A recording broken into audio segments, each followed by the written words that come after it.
Hello, everybody. This is Frankie Day, Frankie Day Models. Well, it's gorgeous Thursday morning. I have for you video number one update report on my tuna clipper by the good folks of Lindberg. This kit is not a Lindberg kit, guys. All this is reboxing using the Lindberg name of the early ITC and Pyro kit. I'm glad they got the molds for these old ITC molds because they fill a great void of the only goody kits. Okay, I've been about 3 hours. I spent about 3, 4 hours yesterday on this thing. I got the hull sanded down.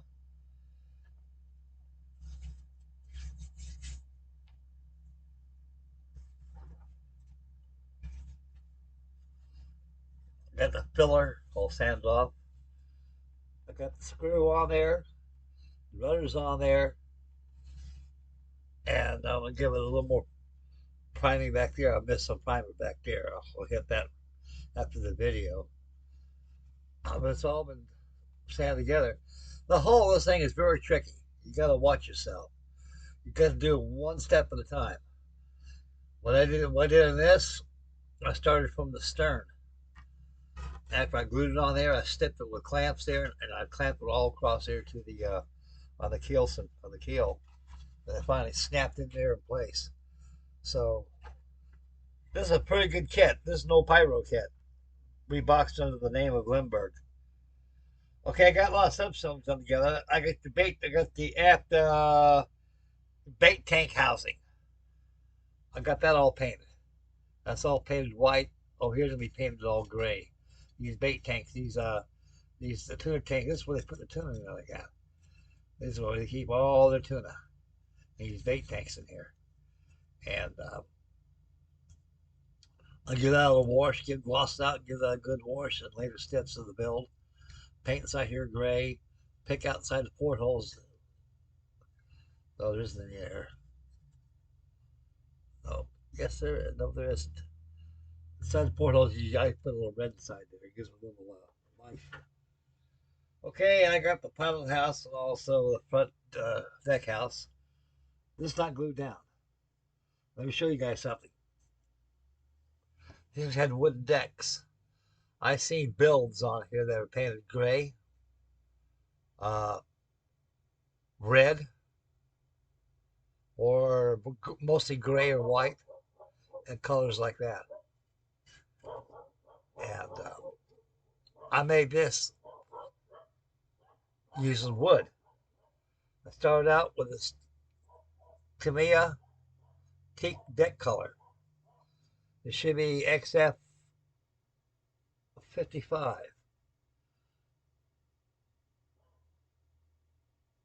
It's good stuff. Then I let it dry about overnight. I let it dry about 3, 4 hours first. Then I went over with some dull coat to seal the paint on there. I took a pencil and picked up the planks. That's what they look like. It gives a simulation of wood. It looks better on here than it does on the camera.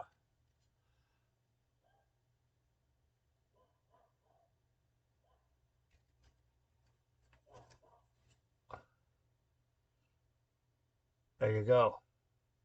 Just different angles how it's broached. There's a fantail deck where the bait tank housing goes at.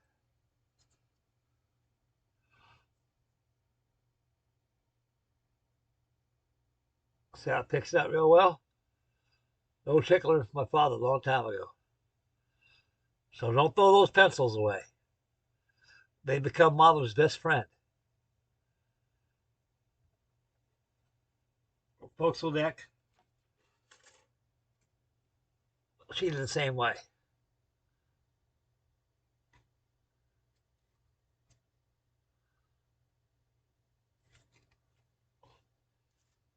This is going to be the Gulf Star.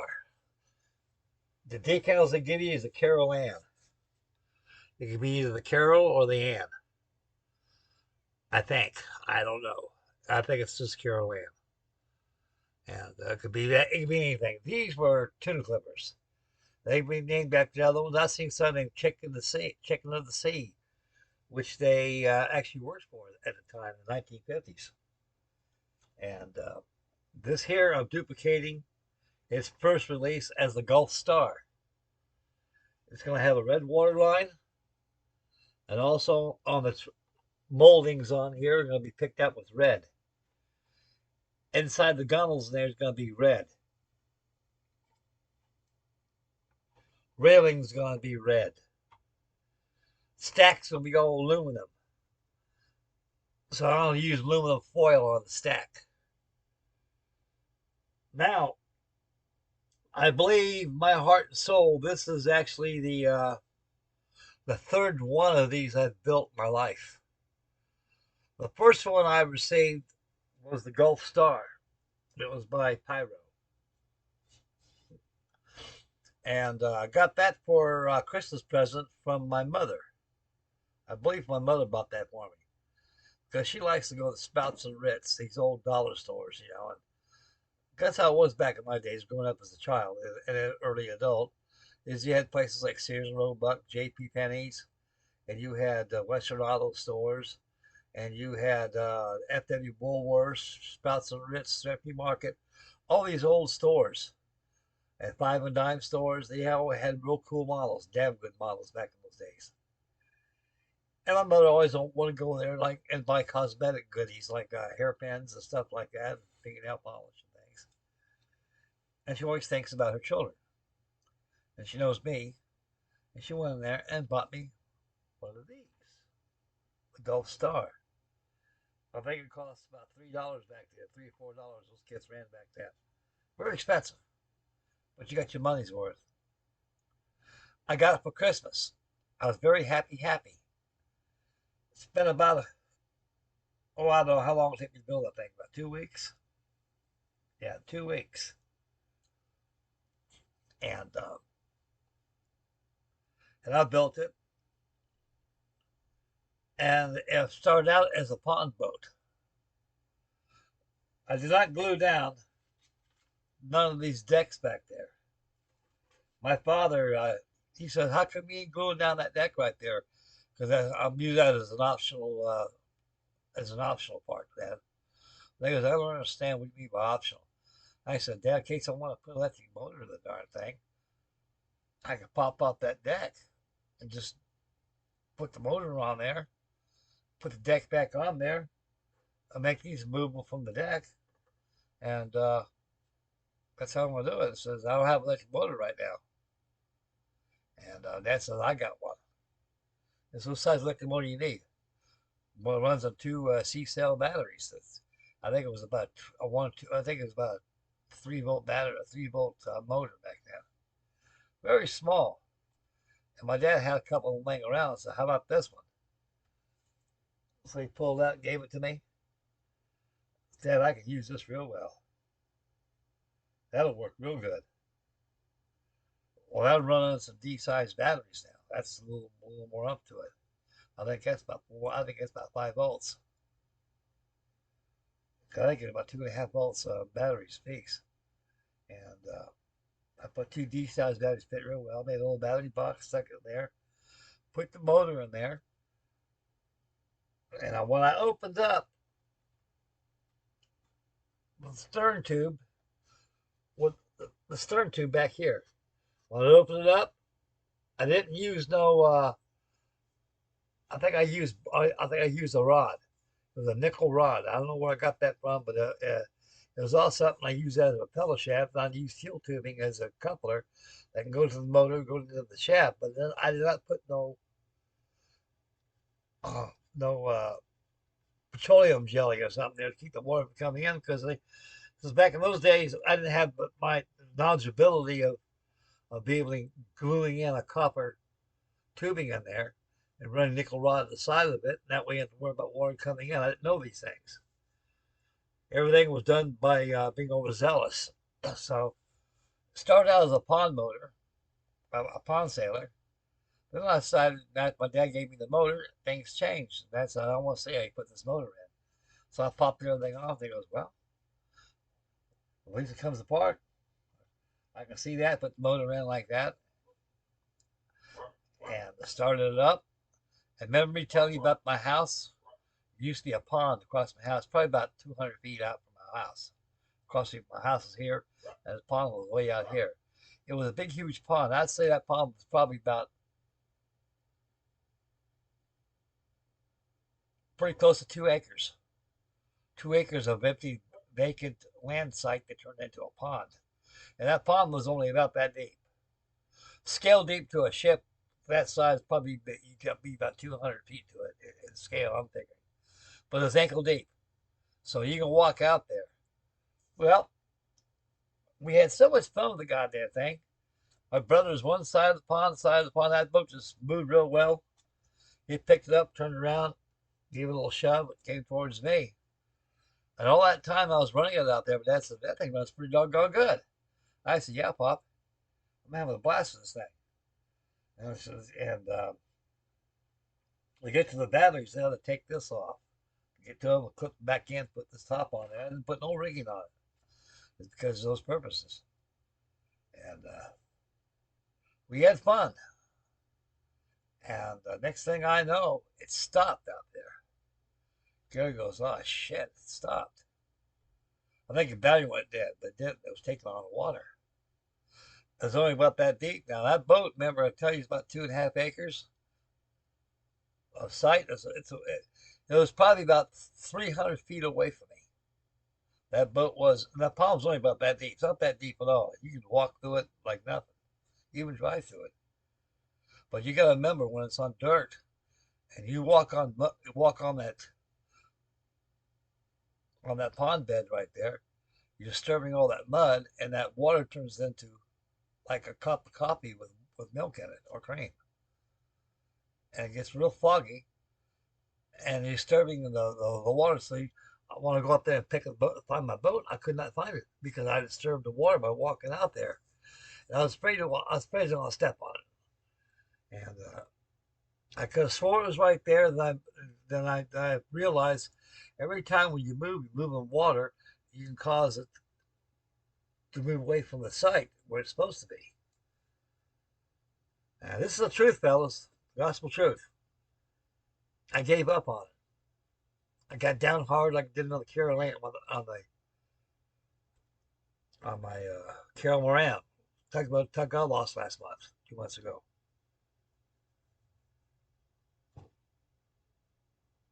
I said, shit, that's a good boat too. Well, I says, well, you can try and go out there and get it again when things clear up, or you wait for the pond to dry up. Well, I said, I better not go out there and do it all over again. So I said, I would let the pond dry up. Because what it is, they're building a marina out there. You put boats, a marina. As they were digging, they had a lot of water down there, the water table. And they were flushing all that fresh water out of there. And it had to go somewhere. So I'm going out to the ocean. It went out there in front of my house. I like that. That was my sailing grounds out there. Couldn't get enough of that. That's where she found it, that sunk. I was in the Navy then. I came home from leave. And I was curious. I wanted to see if the pond was all dried up. And I said, I want to go out there and see if I can find that thing.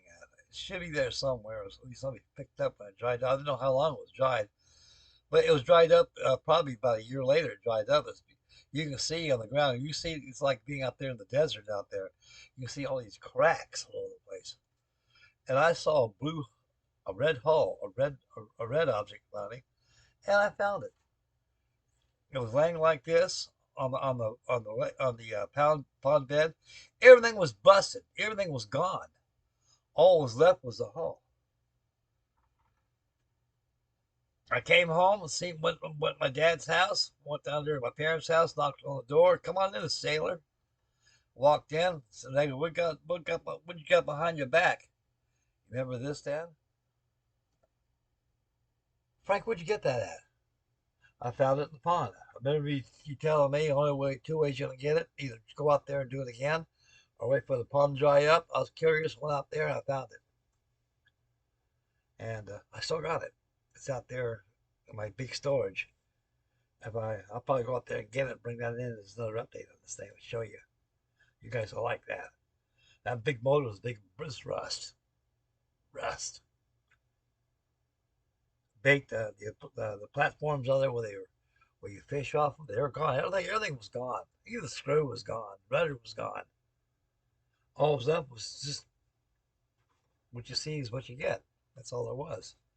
So anyway, that's kind of like a sentimental build for me in a way, building this.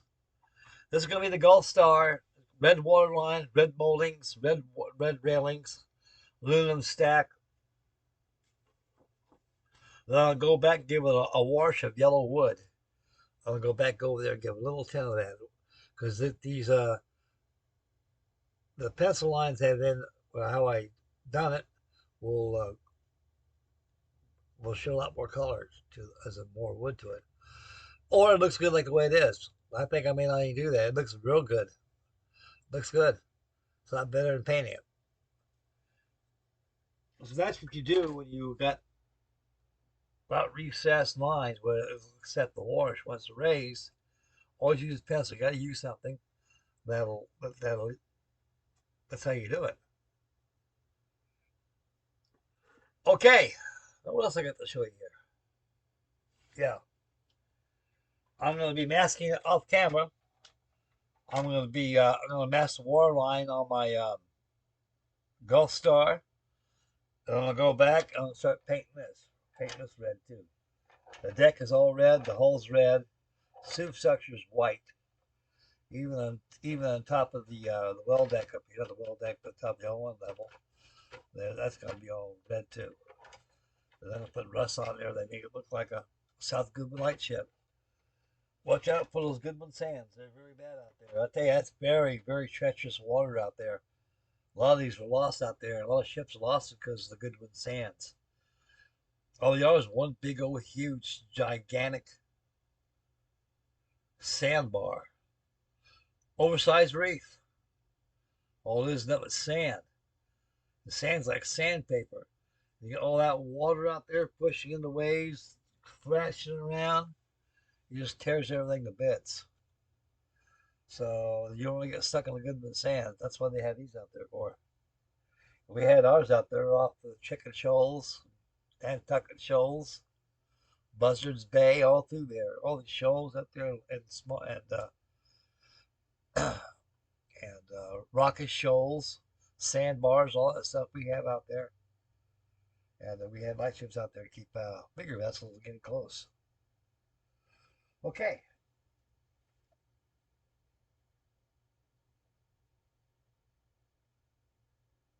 I'll be working on old Ironsides probably probably this weekend.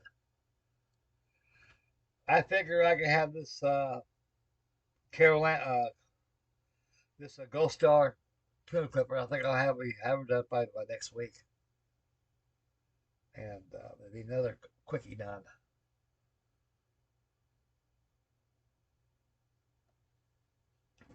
Then I'm going to go ahead and work on this. You guys will like this. I just brought this out not too long ago.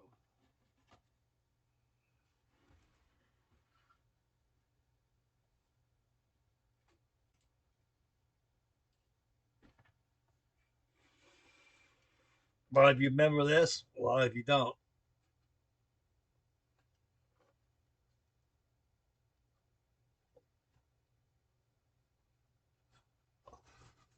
Here's my Wander whale ship by the good folks of Aurora.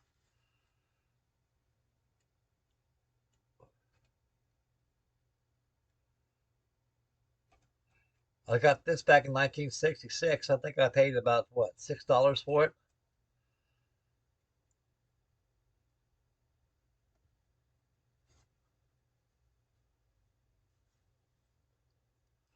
Be live action on this bad boy. May have one fired up tonight. And the most significant and great importance of display is two little Moby Dicks right there. I like those. I did some sanding on there to sand the seams out. I'll go ahead and prime those and paint them. That makes the model right there. A couple of Moby Dicks right there. That's pretty clever for the good folks of Aurora. Aurora was a model company by Ed Shapes. What was his name? Schatz? Abe Schatz. And Bessemer and all those other people. Uh,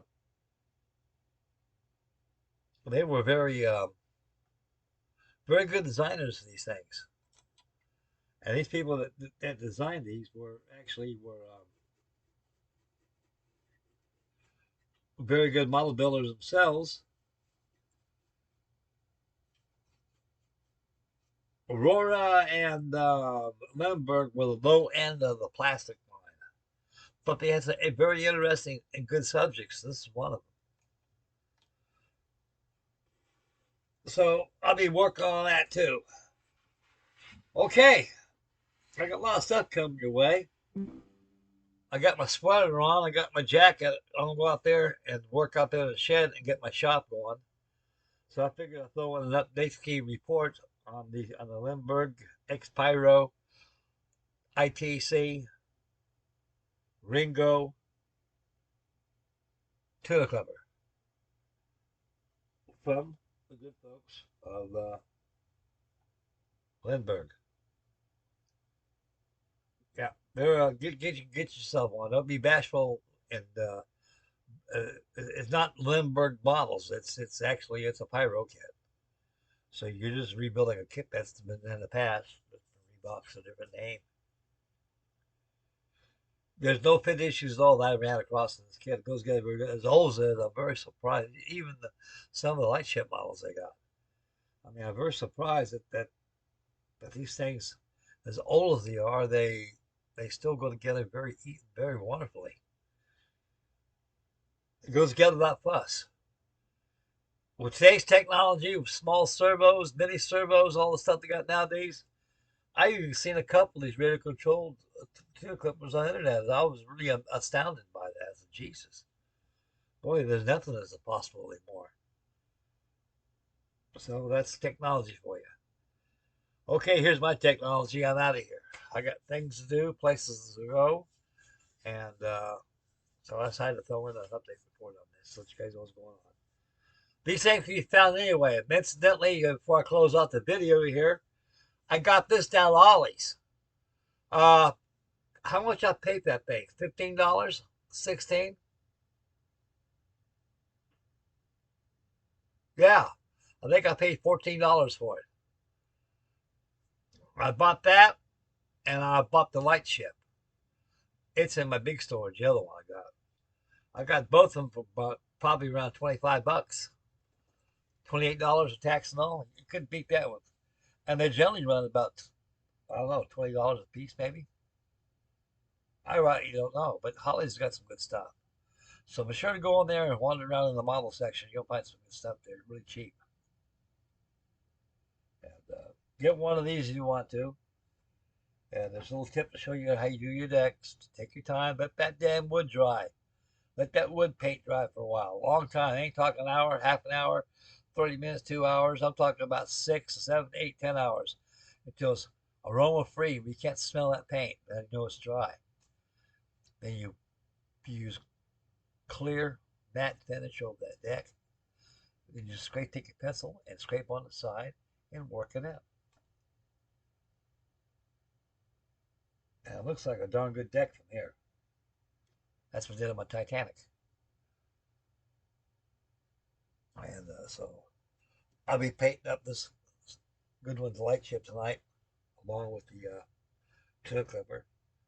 So I get done farting around out there in the storage area. I'm gonna go ahead and start masking the water line and get my paint prepared. Okay, I'm out of here. This is Frankie J. Frankie D. Model signing off. Make mama happy. Take care of the little ones. Stay focused when you drive. Spend wisely. Beware of your surroundings. It's getting cold. It's going to get colder. And get yourself a kit or bring out a kit you've started, you've been working on, and just soothe your cares away and your worries and troubles. So, like Stu Avery says, at Stewart's Models, get crazy. Oh, yes, I'm going to be working on this behind me too, the Susquehanna. I might be farting around with that tonight too. I'm going to get the yards on there. I'm going to get the bat lines on there first, then I'll start working on the yards. Sales come last. It's going to be wonderful. Okay, it's Frankie Day Model signing off. We'll catch you guys later on the next video. All right, boys, take care and take care of yourselves. I love you, fellas, and be safe out there Christmas shopping because you got a lot of people out there who will hoodwink you and jip you, and very just a lot of dishonest stuff going around. So keep your wits about yourself. Watch your step. This is Frankie Day signing off.